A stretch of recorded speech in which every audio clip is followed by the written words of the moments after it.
আমি ফাহাম আব্দুল সালাম আপনাকে দিয়ে শুরু করতে চাই যে ফাহাম আপনি জানেন যে আজকে সেনাপ্রধান এটাকে আমি কি বলবো, উনি পোশাকে ছিলেন কিন্তু উনার বক্তব্যের ক্ষেত্রে উনি নিজেও বারবার বলেছিলেন কিছুটা মনের কথা বলছি, কিছুটা যেহেতু রাওয়া ক্লাবে অবসরপ্রাপ্ত কর্মকর্তারাও ছিলেন, সে তাদের পরিবাররাও ছিলেন, তিনি কিছু কথা বলেছেন। আমরা সেই কথাগুলির ব্যাপারে আপনাদের একটু মতামত জানবো চট করে।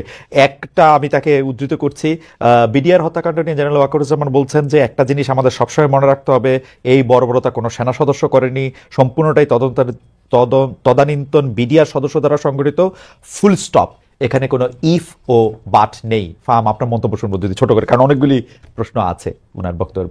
দেখেন, এখানে একটা ব্যাপার হচ্ছে যে ওই সময় তদন্তটা ভালো করে হয়নি। এটা হচ্ছে কি মানে ফ্যাক্ট। কারণ ওই সময় ধামাচাপা দেওয়ার একটা চেষ্টা করা হয়েছিল এবং তৎকালীন আওয়ামী লীগ সরকার এটার সাথে কমপ্লিটলি বিশ্বাসঘাতকতা করেছিল। সেই নিরিখে বাংলাদেশের সাধারণ মানুষের মধ্যে একটা চাহিদা আছে যে এই ঘটনার একটা প্রকৃত তদন্ত হোক এবং বের হয়ে আসুক। এবং আমি তার সাথে সেই যে আকাঙ্ক্ষা, সেই আকাঙ্ক্ষার সাথে সম্পূর্ণ একমত যে কারণ আপনাকে বুঝতে হবে যেখানে অনেকগুলো পরিবারের বিশাল ত্যাগ রয়েছে এবং তারা এগ্রিভড এবং তাদের যে বিচার পাওয়ার আকাঙ্ক্ষা, এটা খুব স্বাভাবিক এবং সেই বিচার পাওয়ার আকাঙ্ক্ষাটাকে আমাদের সম্মান করা উচিত। এবং সেই সম্মানের আঙ্গিকে আমি বলতে চাই যে এই বিচার পুনঃতদন্ত হওয়া উচিত, এতে কোনো সন্দেহ নেই। কিন্তু উনি যেটা, আমার ধারণা, অনুমান, উনি, এটা আমি নিশ্চিত না, এটা আমার রিডিং অফ দ্য ইভেন্ট, যে উনি এটার সাথে যেই অন্য পক্ষের কোন একটা বৈদেশিক পক্ষের যেই যোগাযোগ, এটাকে সম্ভবত অ্যাড্রেস করার চেষ্টা করেছেন, সেই জায়গাটায় উনি নাকচ করে দিয়েছেন বলে আমার অনুমান। আমি তার মন জানি না, তো সেটা যদি হয়ে থাকে সেটা ভিন্ন আলাপ।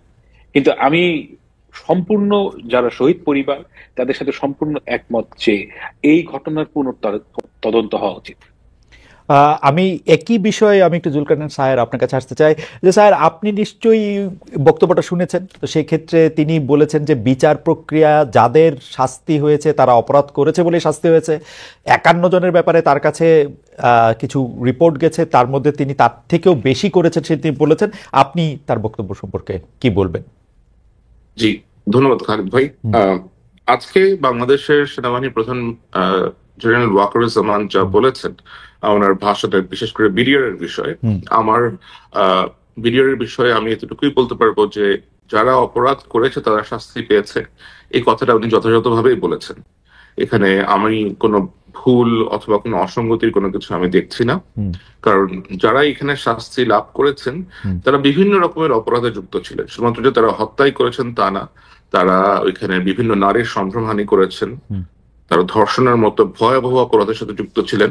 এখন বিচার প্রক্রিয়াটা যখন চলে তখন আমার জানা মতে অনেকের মান সম্মানের কথা এবং সামাজিক অবস্থার কথা চিন্তা করে তাদেরকে যে ধর্ষণ করা হয়েছে এই কথাগুলো উজ্জ্ব রাখা হয়। অনেকে স্মল আর্মস এবং এক্সপ্লোসিভস মামলায় অ্যারেস্ট দেখানো হয়। সুতরাং ইন এ ব্রডার পার্সপেক্টিভ এটা যে আপনার সঠিক হয়েছে অথবা বিচার যে আপনার শাস্তিগুলো যে দেয়া হয়েছে, শাস্তি যথাযথভাবে দেওয়া হয়েছে বলে উনি যে মন্তব্যটা করেছেন, এখানে আমি কোনো ভুল কিছু দেখছি না। ওকে, নেক্সট প্রসঙ্গ। স্যার আপনাকে ধন্যবাদ। ফাহাম আব্দুল সালাম, আমি আপনার কাছ থেকে জানতে চাইবো যে সেনাপ্রধান একটি প্রসঙ্গে বলেছেন, আমি একটু প্যারাফ্রেজ করি জিনিসটাকে, যে র্যাব, ডিজিএফআই, এনএসআই এরা প্যানিকড অবস্থায় আছে, পুলিশের ব্যর্থতার কারণও তিনি আসলে বলতে চেয়েছেন। 30,000 সেনা সদস্য দিয়ে যারা ক্যান্টনমেন্টে 30,000 যাবে আসবে তাদের দিয়ে আসলে এটা করা সম্ভব না। আমরা যা করছি সেগুলো আমাদের উচ্ছৃঙ্খলতা এবং আমরা পরস্পর এটার মধ্যে করছি, এরকম কিছু বলেছেন। আমি যেহেতু একদম পুরোপুরি উদ্ধৃত করছি না, সেটা নিয়ে আপনার একটু মন্তব্য শুনতে চাই। কথাটা তো সত্যই, মানে ব্যাপারটা হচ্ছে যে আমরা একটা এক্সট্রাঅর্ডিনারি ফেজে আছি এবং এই এক্সট্রাঅর্ডিনারি ফেজে থাকার কারণে কিন্তু মিলিটারির একটা যে ক্যাপাসিটি সেটা ভীষণভাবে হ্যাম্পার্ড হয়েছে।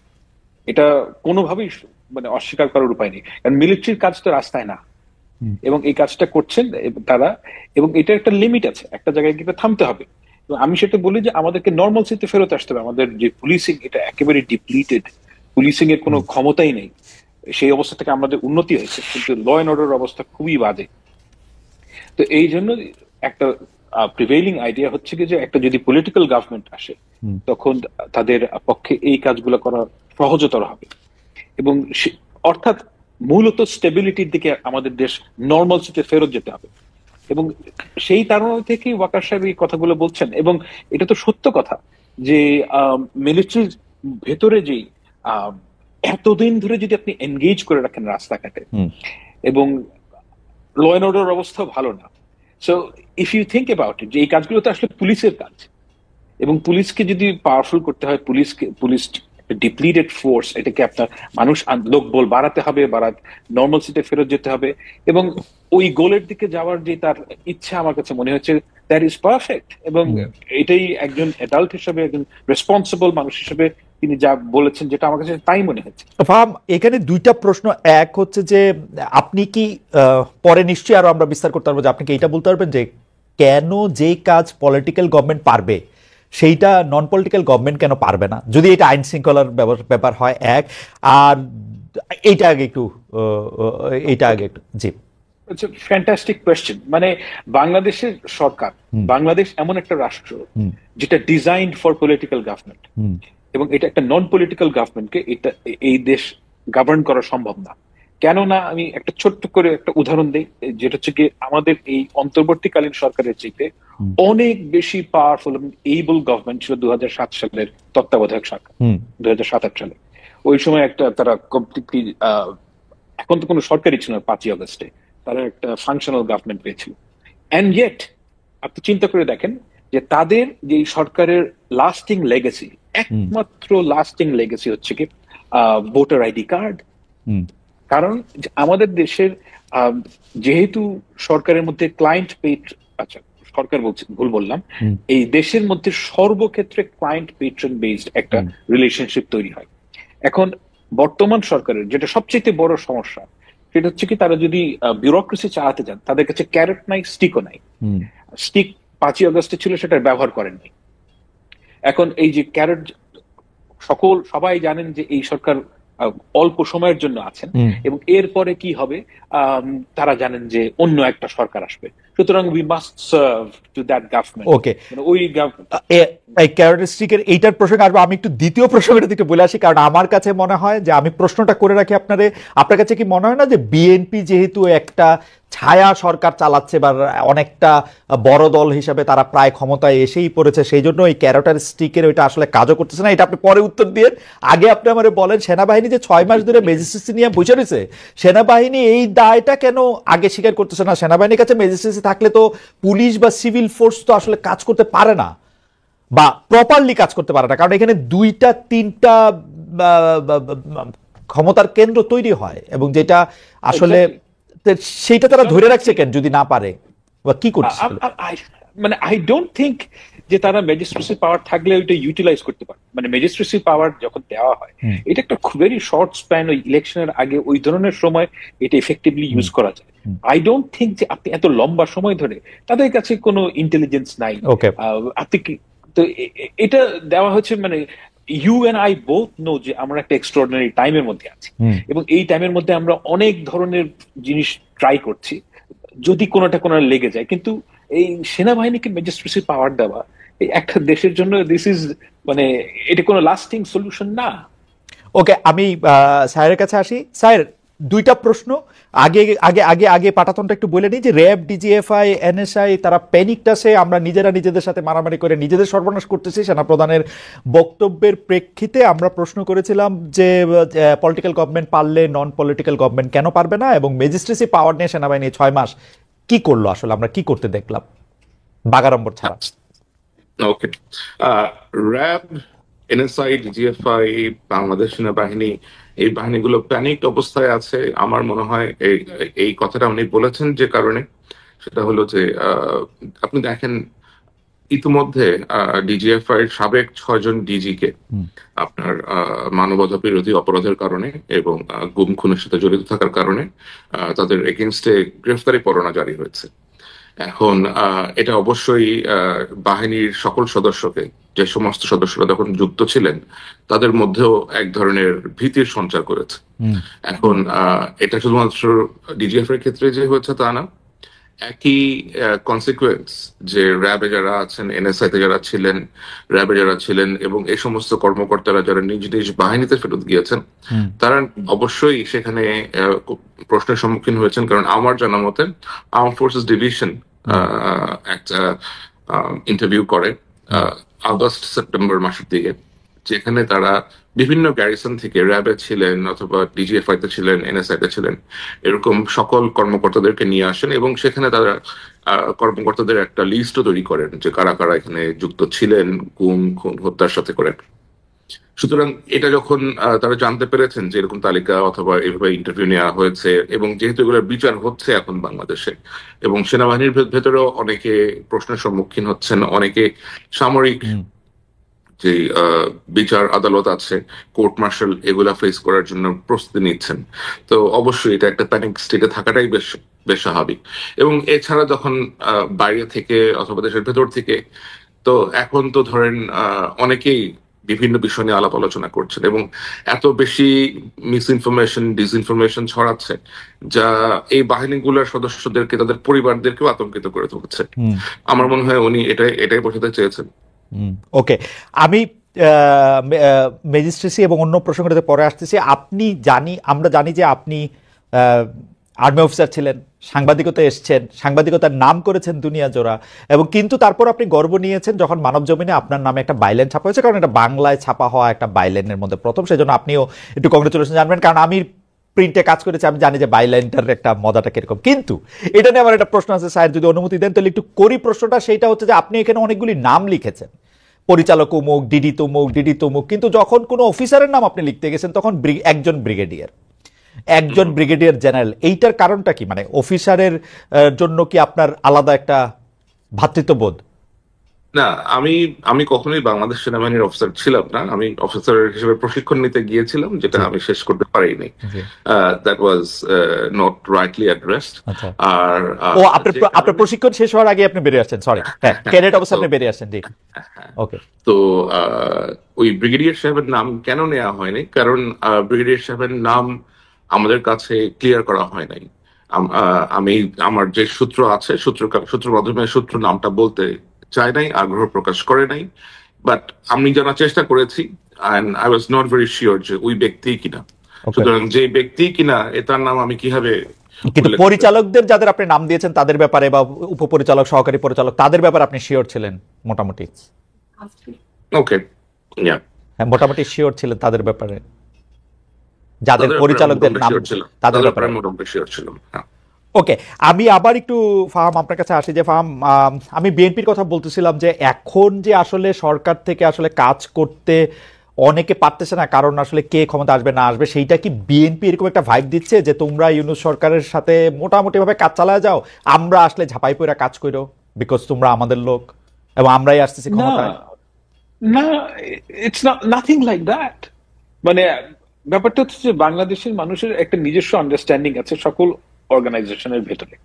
এখন আমি যখন একটা সত্যি কথা বলি, আমি প্রথম তো চাই 15ই আগস্ট। 15ই আগস্টে গিয়ে আমি ভাবছিলাম যে বাংলাদেশে তো বিএনপির উপর থেকে গত এই 15 বছর যে স্টিম রোলার গেছে, এর লোক খুঁজেই পাওয়া যাবে না।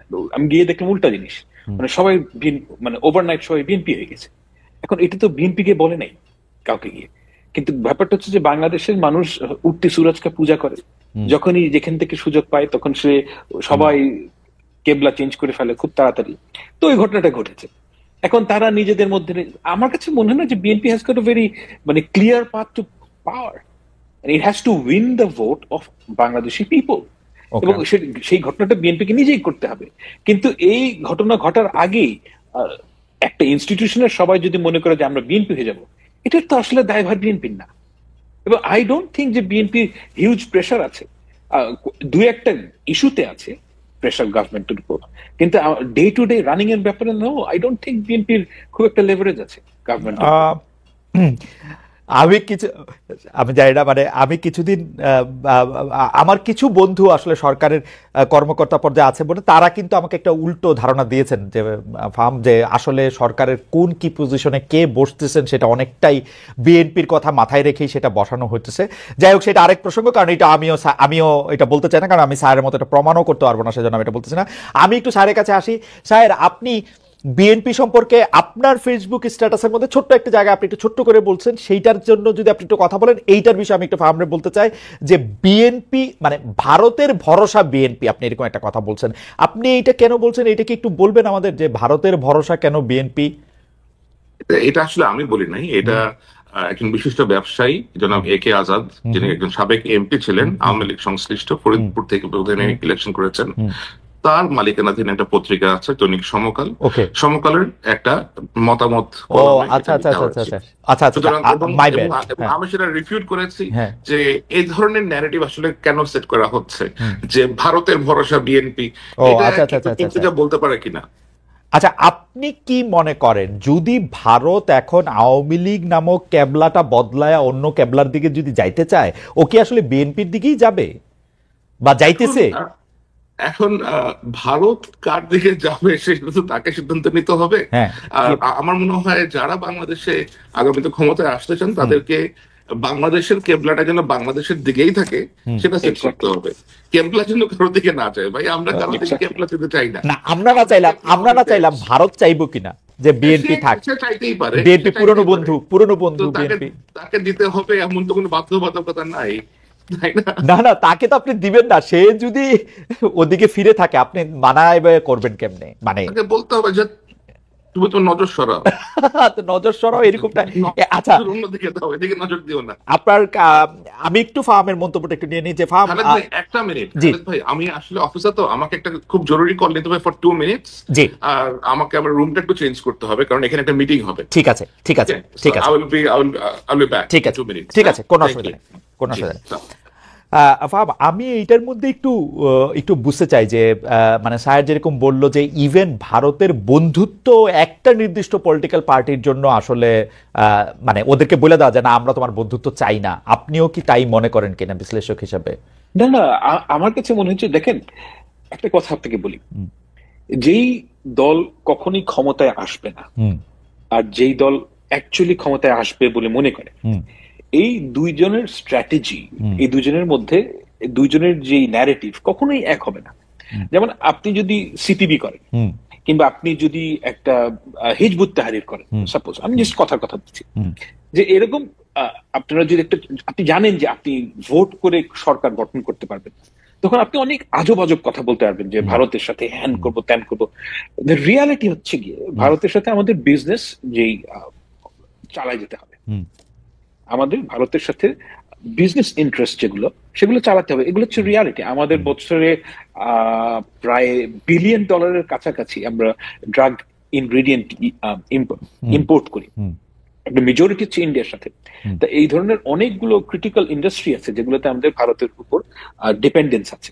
তো এগুলো আমি শুধুমাত্র ব্যবসার ক্ষেত্রে বলছি যে আপনি তো সম্পর্ক নাই করে ফেলতে পারবেন না, আপনাকে এগুলো চালিয়ে যেতে হবে। এটা হচ্ছে ওয়ান পার্ট। কিন্তু আওয়ামী লীগ সরকার যেই কাজটা করেছিল, আমার মনে হয় না যে বাংলাদেশের কোন রাজনৈতিক দল ভারতের সাথে ওই ধরনের নতজানু সম্পর্কে যাওয়াটা আর কখনোই এফোর্ড করতে পারবে। তো আমি মনে করি না যে মানে ভারতের সাথে কোনো সম্পর্ক থাকবে না, এইটা একটা ইমপ্র্যাকটিক্যাল কথা। এই ধরনের ন্যারেটিভে যাওয়াটা উচিত না, কারণ এটা প্র্যাকটিক্যাল কোনো অ্যাপ্রোচ না। কিন্তু আমাদের আমি যেটা এক্সপেক্ট করি যে ভারতের সাথে বাংলাদেশের সম্পর্ক হবে দুটো সার্বভৌম রাষ্ট্রের, এবং ভারতের যে সরকারের যে স্ট্র্যাটেজি টুয়ার্ডস বাংলাদেশ সেটা অবশ্যই প্রো পিপল পলিসি হতে হবে from the perspective of Bangladeshi people. আমি একটু বাছাতে বলি, আপনি এখন যে কথা বললেন একটা স্বাধীন দেশের কূটনীতি এর বাইরে যাইতেই পারে না, মানে এটা হয়তো বাংলাদেশের কূটনীতিতেও এই কথাটাই আসে যে আমরা এইটাই করতে চাই। একদিকে হচ্ছে যে আচ্ছা, আপনি হয় না এটা আগে শেষ করেন, তারপর আমি প্রশ্নটা করি। এটা হয় নাই কারণ হচ্ছে কি যে গত 15 বছরে যেহেতু আওয়ামী লীগকে নির্বাচন করে ক্ষমতায় যেতে হয়নি, মানে নির্বাচন না করেই তারা ক্ষমতায় যেতে পেরেছে, সেহেতু তারা পিপলের যে আকাঙ্ক্ষা, জনগণের যে স্পৃহা, সেটার কোনো তোয়াক্কাই করেনি। তো ওই জিনিসটা আর বাংলাদেশে সম্ভব না, কারণ বাংলাদেশে আমি মনে করি না যে নির্বাচন না করে আপনি ক্ষমতায় থাকবেন, যে ইন দ্য ফোরসিয়েবল ফিউচার আপনি এটা পারবেন। ওকে, সুতরাং জি জি সেহেতু আমি বলছি যে বাংলাদেশের ভবিষ্যতে যেই সরকারে আসুক এই ধরনের নতজানু সম্পর্কের কোনো প্রশ্নই আসে না, এবং সেটা তারা এফোর্ড করতে পারবে না, কারণ ওই জায়গায় গেলে সে পরে নির্বাচন হারবে। আচ্ছা, আমি এখন দুই তিনটা কথা এরকম একটু বলতে চাই যে আপনি নতজানু সম্পর্কের কথা বলতেছেন, আসলে তো কেউ আসলে ঘোষণা দিয়ে নতজানু সম্পর্কের কথা বলতেও পারবে না, হয়তো বই খাতায় আপনি যেগুলি বলতেছিলেন সেগুলি হয়তো আছে কাজের গরু, কিন্তু আমরা এর উল্টা দিকে যদি দেখি যে বাংলাদেশে একটা পপুলিস্ট রাজনীতির দিক হচ্ছে ভারতকে গালি দেয়া।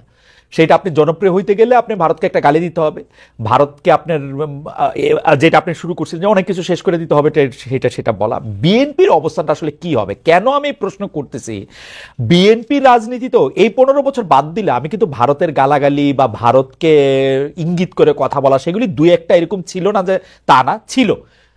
কিন্তু আমরা যখন ক্ষমতায় বিএনপি গেছে 2001 থেকে 2006 যদি আমরা ধরি, সে ভারতের কাছে গ্যাস বিক্রি করে দিতে চাইছে, সে টাটার কারখানা এখানে আইনা কম দামে বিদ্যুৎ দিতে চাইছে, ভারতের সাথে সম্পর্ক উন্নয়নের জন্য এক্সট্রা মাইল গেছে। কেউ কেউ বলতে চায় যে তাইওয়ানকে স্বীকৃতি দিচ্ছে ভারতকে খুশি করার জন্য, চীনকে অখুশি করার জন্য।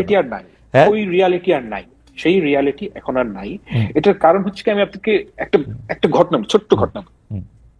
2024 নির্বাচনের আগে আমাকে বাংলাদেশের একজন সেনা কর্মকর্তা, আমি এখানে নাম বলছি না, তো উনি আমাকে বললেন যে উনি যোগাযোগ ছিল প্রফেশনাল কারণে, এবং আমি আপনাকে শুধু এতটুকুই বলছি যে ওনার যে প্রফেশনাল কারণে ভারতের সাথে যোগাযোগ ছিল এটা লেজিট, এটা ওনার প্রফেশনাল ক্যাপাসিটি দিয়ে হওয়ার কথা। তো ওনাকে বাংলাদেশের আওয়ামী লীগ সরকারের প্রায় 15 জন এমপি রিজিউমে সিভি দিয়েছেন ভারতে পৌঁছানোর জন্য, এবং এর মধ্যে 3 জন সেটা হিন্দিতে ট্রান্সলেট করে দিয়েছে। সিরিয়াসলি? তো বুঝতেই পারছি, একেবারে হিন্দিতে এখান থেকে ট্রান্সলেট করে দিয়েছে যাতে সে ওখানে পৌঁছলে পড়তে সুবিধা হয়। এখন আমি আসলেই মনে করি না যে বিএনপি, ধরা যাক যদি বিএনপির, আমি বিএনপির কিছু নেতাদের সাথে কথা বলেছি, আমার কাছে কখনোই মনে হয় না যে তারা প্রো ইন্ডিয়ান, তারা পরিপূর্ণভাবে প্রো বাংলাদেশি। কিন্তু তার মানে এই না যে আপনি ভেঙে ফেলবো, মানে আপনাকে রিয়েলিস্টিক হতে হবে। তো আচ্ছা, কথাটা যখন উঠলোই আমার কাছে কিন্তু সবসময়, মানে আমি এইটা আওয়ামী লীগের সময়ও আওয়ামী লীগের লোকজনরে, বিএনপির লোকজনরে সবসময় আমি এটা বলছি যে ভারত হয়তো আওয়ামী লীগের সাপোর্ট করে, কিন্তু ভারতের এই জুজুর ভয়টা বোধহয় আওয়ামী লীগে বেশি দেখায়, এটাকে একটা জুজু করে ওরা হয়তো এটা দেখায়। তাইলে এটা সত্যি, মানে ভারতে সিভি পাঠাইতে হইতো হিন্দিতে ট্রান্সলেশন কইরা? আচ্ছা, পাঠাতে হতো কিনা এটা আমি জানি না, কিন্তু পাঠানো হয়েছে। আচ্ছা, মানে তাহলে আমি একটা জিনিস বলি যে আপনার কাছে কি মনে হয় এই জুলাই আগস্টের আন্দোলনের সময় ভারত তার ওই যে ব্লেসিং, সেই ব্লেসিং এর হাতটা একটু সরাই নিছিল শেখ হাসিনার উপর থেকে? না, আমি আগেও বলেছি যে লাইভ টিভিতে একটা বাজে শব্দ করে বলে ফেলেছি, তো যাই হোক, আপনার অনুমতি নেই বলছে, ফ্রম র ইট ওয়াজ এ ক্লাস্টার ফাক, as simple as that. তাদের ইন্টেলিজেন্স 100% ফেল করেছে। এটার কারণ হচ্ছে গিয়ে they took it very easily, they took it, মানে আমরা কিন্তু, আমি একা না, আর আমরা অনেকে ভারতীয় পত্র পত্রিকায় লিখেছি যে এই ঘটনাটা ঘটতে পারে। আমি নিজে লিখেছি, অনেক লিখেছে, এরকম আরো অনেকে লিখেছে যে বাংলাদেশে, এবং এখন থেকে না, বহু বছর ধরে, যে বাংলাদেশে ব্যাপকভাবে অ্যান্টি ইন্ডিয়ান সেন্টিমেন্ট তৈরি হয়েছে, এবং এই অ্যান্টি ইন্ডিয়ান সেন্টিমেন্ট তৈরির মূল কারণ হচ্ছে গিয়ে ভারত একটা অবৈধ ফ্যাসিস্ট রেজিমকে ব্লাইন্ডলি সাপোর্ট করছে, এবং এই কথা ইন্ডিয়ানরা তো শোনেই নেই। এবং সেই সাথে তাদের যে ইন্টেলিজেন্স, এটা কোনো, আমি মনে করি না খুব একটা এফিশিয়েন্ট। এটা আমি একটা কারণও আছে যে আমি বিভিন্ন সময় তাদের টক শোতে যারা তাদের বাংলাদেশ এক্সপার্ট তাদের কথা শুনি, ইউ উইল নট বিলিভ যে তারা কোন লেভেলের ইগনোরেন্ট। তো তারা বাংলাদেশ সম্বন্ধে খুব ভালো জানেনও না, তাদের ইন্টেলিজেন্স কমপ্লিটলি ফেল করেছে, এবং আমি মনে করি না যে ভারত আওয়ামী লীগের উপর থেকে হাত উঠিয়ে নিচ্ছে। এটা কমপ্লিটলি হোম গ্রোন আন্দোলন, এবং এই অভ্যুত্থানের কারণে তারা পরাস্ত হয়েছে। সায়ের ফিরে আসছে, আমি শুধু এই প্রশ্নটা করে রাখি, এটা সায়েরও আসলে একটু আমি জানতে চাইবো যে, মানে ধরেন আমরা থিওরিতে ফেলি মানে আসলে ইদানিং হয়েছে কি এমন সব কমেন্ট আসে এবং কাইটা কুইটা এমন কি প্রশ্নের যে কি, কিন্তু আমি প্রশ্নটা এরকম করতে চাই যে যদি আমি ধইরা নেই যে আপনি যে শব্দটা বিউটিফুল শব্দটা ব্যবহার করে বললেন জুলাই আগস্টে যেটা করছে, তো সেইটা কি 15 বছর ধরে কি তারা এটা সফল হইতেছিল? 15 বছর ধরে কি তারা তাগো আয়ত্তে ছিল? আইসা এই পয়েন্টে আইসা এটা ব্যর্থ হইলো।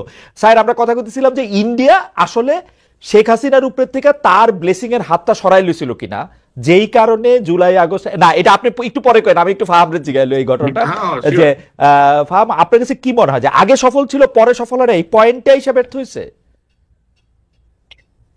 এখানে আমি দেখেন ভাই, আমি আপনাকে একটা এইখানে কিছু কথা বলা যায়, ঠিক আছে বলি। আমি একটু রিস্ক নিয়ে কথাটা বলি, রিস্ক নিয়ে কথাটা বলা মানে মানুষের শোনাও দরকার। সেটা হচ্ছে গিয়ে আমার সাথে একজনের কথা হচ্ছিল যিনি ভারতের, সরি ভারত না, আমি বলছি যে বাংলাদেশের ইন্ডিয়ার সাথে যেই গ্যাস এবং মানে এনার্জি ডিল এটার সাথে যুক্ত ছিলেন। তো উনি আমাকে একটা খুব ইন্টারেস্টিং পার্সপেক্টিভ দিয়েছেন। বুঝলেন, আপনারা মনে করেন যে এই সময় কিভাবে ঘটনাটা ঘটতো, এটা এগেইন আমি কিন্তু এটা তার ভার্সনটা বলছি, এটা সত্য কি মিথ্যা জাজ করার ক্ষমতা আমার নাই, আমি শুধু তার ভার্সনটা আপনাকে বলছি, কিন্তু এটার মধ্যে ইনস্ট্রাকশন আছে, এটা ইন্টারেস্টিং। তার ভার্সন অনুযায়ী যে ভারতীয় যারা কর্মকর্তা ছিলেন তারা এই ডিলগুলো করতেন কিভাবে, যে বাংলাদেশিরা গিয়ে বাংলাদেশিদের সাথে ডিল করবে, গভর্নমেন্টকে প্রেসার দিবে থ্রু ইন্ডিয়া। ওকে। এবং তার ভার্সন অনুযায়ী যে এটার মধ্যে যে যারা এই এখানে উপস্থিত যারা মানে ভারতীয় কর্মকর্তা অর্থাৎ হাই কমিশন, তারা এটা আদৌ গভর্নমেন্ট ব্যাকড কিনা কেউ জানে না। এখানে একটা সিন্ডিকেট তৈরি হয়েছিল। এখন এই সিন্ডিকেট যে তৈরি হয়েছিল এটা আপনাকে কি ইঙ্গিত করে? আমার কাছে আমার রিডিং যদি এই ভার্সন সত্যি হয়ে থাকে, আমার কাছে মনে হচ্ছে এটা একটা ভেরি ডিসফাংশনাল থিং, এবং এখানে একটা একটা একটা অর্গানিকলি একটা সিস্টেম তৈরি হয়েছিল যেখানে বাংলাদেশের লোকেরা মনে করতো যে ভারতের blessing, which is actually not ভারতের ব্লেসিং, এখানে ফাইন্যান্সিয়াল লেনাদেনও হয়তো হতো। এবং মানে অ্যাবসলিউটলি মানে মানে ও ভারতের লোকজনের ঠেকাটা কি, এটাই আমি আসলে বুঝতে চেষ্টা করতেছিলাম যে মানে মানে ঠেকাটা কি। এবং আপনি ফাইন্যান্সিয়াল লেনদেনের কথাটা বলতেছিলেন, আচ্ছা আপনি শেষ করেন তারপরে, সরি আমি। এখন এই লেনাদেনা যদি কি অভ্যস্ত হয়, আপনি চিন্তা করেন আমি ওনার ভার্সনটা সত্য বলে ধরে নিচ্ছি ফর ওয়ান সেকেন্ড, এবং আপনি চিন্তা করেন যে আমি একজন ইন্ডিয়ান 30-35 বছরের সরকারি কর্মকর্তা, আমি বাংলাদেশে কাজ করতে এসেছি, কাজ করতে এসে দেখছি যে আমাকে ফ্ল্যাটারিং আচরণ করা হচ্ছে আমার সাথে, এবং আমাকে পয়সা দেওয়া হচ্ছে শুধু ফাঁকর মারার জন্য। তা আমি তো এতে ইন্টারেস্ট হবই। ওকে, তাই না? যে আমার কথা যদি আপনার পয়েন্ট পরিষ্কার। আমি একটু স্বামীর কাছে জানতে চাই, স্বামী আমার ইয়াটা হচ্ছে যে 15 বছর ধরে আওয়ামী লীগকে ভারত সাপোর্ট করতেছিল, সেই সাপোর্টটা জুলাই আগস্টে সরাই নিছিল কিনা? 15 বছর ধরে ভারত আওয়ামী লীগ সরকারকে যে সাপোর্ট করছিল সেটা তারা অবশ্যই জুলাই আগস্টে সরায় নেয় নাই। এটা যদি আপনি একটু দেখেন, কারণ জুলাই আগস্ট পরবর্তী সময়ে বাংলাদেশে বিভিন্ন রকমের পরিকল্পিত স্যাবোটাজ করার চেষ্টা করা হয়েছে। তারা যদি সেগুলো সরায় নিত তাহলে তো তারা এই স্যাবোটাজ গুলো আর করার চেষ্টা করতো না। আর যদি ব্লেসিং সরায় নিত তাহলে তারা হাসিনাকে বা গ্রহণ করতো কেন? বিশ্বের কোনো দেশ তো তাকে গ্রহণ করতে রাজি ছিল না। গ্রহণ করছে কি, বন্দি করে রাখছে, কি আর করছে না? বন্দি করে রাখলে তাহলে সে কথা বলতেছে কেমনে? কত তো ফোনই করতেছে, সামনে আসে না। না সে সামনে আসে না, তার লজ্জা লাগে নাকি? সে কেন সামনে আসে না সেটা সে বলতে পারে। এটা একটা ভালো শব্দ বলছেন। যাই হোক, আরেকটা যে তার চেহারা এখন সে দেখাবে না, যে বিকজ তার কয়েকদিন আগে তো সে বলছিল হাসিনা পলায় না, হাসিনা যায় না, কয়েকদিন পরে তো নিজেই বাক্স হয়ে যাচ্ছে। আচ্ছা ঠিক আছে, আমি তাহলে আপনিও প্রায় একই মত। আপনার কাছে একজন মানে আমরা আসলে দর্শকদের অনেক মতামত পাচ্ছি, একজন আপনার কাছে জানতে চেয়েছে স্বামী যে খালেদ ভাই স্বামী ভাইকে জিজ্ঞেস করেন, উনি ওয়াকারকে নিয়ে বিভ্রাট হয়েছে, এর আগে পোস্টে বলেছিলেন, এখন উনি জেনারেল ওয়াকারের ভুল ত্রুটিগুলি পয়েন্ট আকারে দেখিয়েছিলেন, হুট করে উনার স্ট্যান্ড চেঞ্জ কেন? না আমরা আসলে আমার স্ট্যান্ড চেঞ্জ হয় নাই। আমার স্ট্যান্ড বিভিন্ন রিসার্চ করার পরে, বিভিন্ন স্টাডি করার পরে, বিভিন্ন রকম তথ্য উপাত্ত সংগ্রহ করার পরে আমি বুঝতে পেরেছি যে এই লোক বাংলাদেশের জন্যই এখন পর্যন্ত কাজ করে যাচ্ছেন। বাংলাদেশের কোনো রকমের ক্ষতির কারণ উনি অন্তত হবেন না, বরঞ্চ দেশটাকে একটা স্থিতিশীল পরিস্থিতিতে পৌঁছানোর জন্য তিনি একেবারেই চেষ্টা করে যাচ্ছেন। এটাই আমার কাছে একেবারে ভেতর থেকেই আমি এরকম তথ্যপাত্র এগুলো সবকিছু আমি পেয়েছি, কারণ তার মধ্যে ওই আকাঙ্ক্ষা নাই। উনি স্পষ্টভাবেই গত 2 সপ্তাহ আগেই একটা বোধ অফিসার্স কনফারেন্স হয়েছে, উনি ওখানে গিয়ে বলেছেন যে আমার এগুলো নেওয়ার কোনো ইচ্ছা নাই, তোমরা যদি কেউ মনে করে থাকো যে আমি এরকম অডাসিয়াস, দেন ভাই I will quit the job, আপনি like I am leaving, you guys take over and do whatever you want to. এখন দ্য ফ্যাক্ট ইজ জেনারেল ওয়াকারের মতো এরকম পপুলার অথবা এরকম অ্যাকসেপ্টেন্স ওয়ালা মিলিটারি অফিসার এবং সেনা প্রধান বাংলাদেশ সেনাবাহিনীতে গত 15-16 বছরে আসে নাই, to be very frank with you. অনেকেই বলবে যে হ্যাঁ এই জনপ্রিয় ছিল, ও জনপ্রিয় ছিল। জেনারেল ওয়াকারের যেরকম অ্যাকসেপ্টেন্স আছে সৈনিকদের কাছে, আদার র্যাঙ্কস এর কাছে, অফিসারদের কাছে, এটা আপনি অন্য আরেকজনকে দিয়ে রিপ্লেস করে করতে পারবেন না। মানে শেখ হাসিনা সব কাজ খারাপ না আসলে? না, শেখ হাসিনা সব কাজ খারাপ না, এটা তো শেখ হাসিনা তো সব কাজ খারাপ না। আচ্ছা ঠিক আছে, আমি আসতেছি আপনার কাছে। শেখ হাসিনা সব কাজ খারাপ না হলে সে আজিজরা দিল কেন? চোর পাটপাট। হ্যাঁ, আজিজকে দিছে খারাপ, ওয়াকারকে দিছে ভালো, ভালো কাজ খারাপ কাজ সব কাজই করছে আর কি। যাই হোক, আমরা দর্শকদের কাছে জানতে চাইছিলাম দেশের আইন শৃঙ্খলা পরিস্থিতি সন্তোষজনক। স্বরাষ্ট্র উপদেষ্টা জাহাঙ্গীর আলম চৌধুরীর এই দাবি সঠিক বলে মনে করেন কিনা? শতকরা 8% দর্শক মনে করেন যে এটা সঠিক, শতকরা 92% মনে করেন এটা সঠিক না। এইটা হচ্ছে 51,000 দর্শক এখানে ভোট দিয়েছেন। আমি আবার একটু ফাহামের কাছে ফিরে আসি। ফাহাম, আপনাকে ইদানিং ভারতের দালাল বলা হচ্ছে, এইটা কোন জায়গা থেকে, এই জায়গাটা কোন জায়গা থেকে আসলো সেইটা যদি একটু আমাদের একটু বলেন। আরেকটা জায়গা হচ্ছে আপনি মাস্টারমাইন্ড নিয়ে বলতে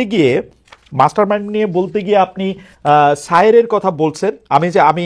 আমি আপনাকে কোট করি, শায়েরের লেখা পড়ে আমি যা বুঝলাম তা হলো শায়েরের আস্থাভাজন কোট আনকোট ব্যক্তিটাই সবচেয়ে রিস্কি কাজ করেছে। এখন আমি বুঝলাম না পুরো ঘটনা সালমান বা কেউ কিভাবে মাস্টারমাইন্ড হয়। আপনি বলছেন যে